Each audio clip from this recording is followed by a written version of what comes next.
Chair recognizes Mr. Cantwell of Marshfield.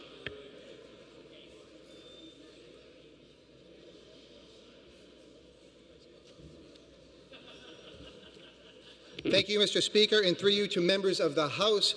Mr. Speaker, I rise in support of this comprehensive pension reform legislation, and I'm pleased to be here as a freshman this year to speak to these very important measures that I believe will restore faith and trust in our state government. First, to begin, Mr. Speaker, I want to note that the vast majority of people who work for our Commonwealth of Massachusetts earn very modest pensions. Indeed, the average state employee receives a pension of less than $25,000 for his or her noble service to our Commonwealth.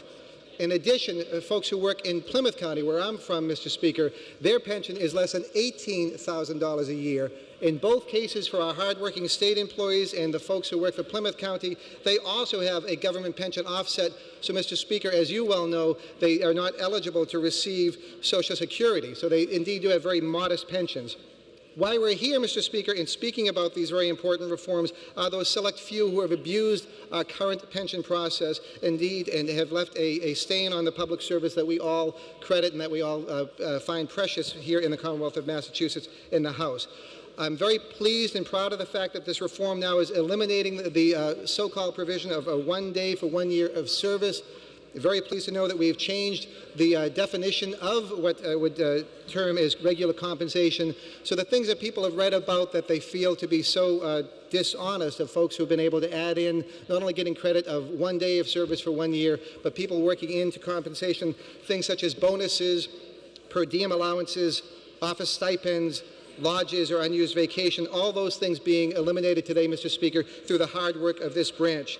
I'm very pleased to see that we are eliminating the king for a day rule, one that has become a major issue for a lot of the pension work that has happened in the city of Boston, and indeed that the mayor of Boston has spoken out in favor of this legislation as well.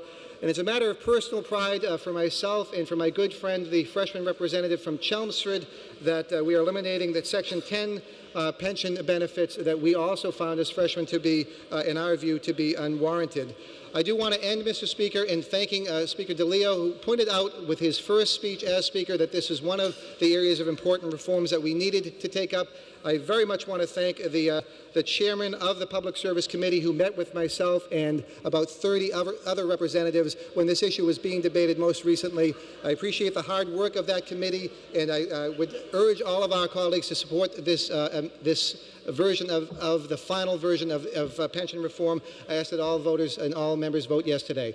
Thank you, Mr. Speaker.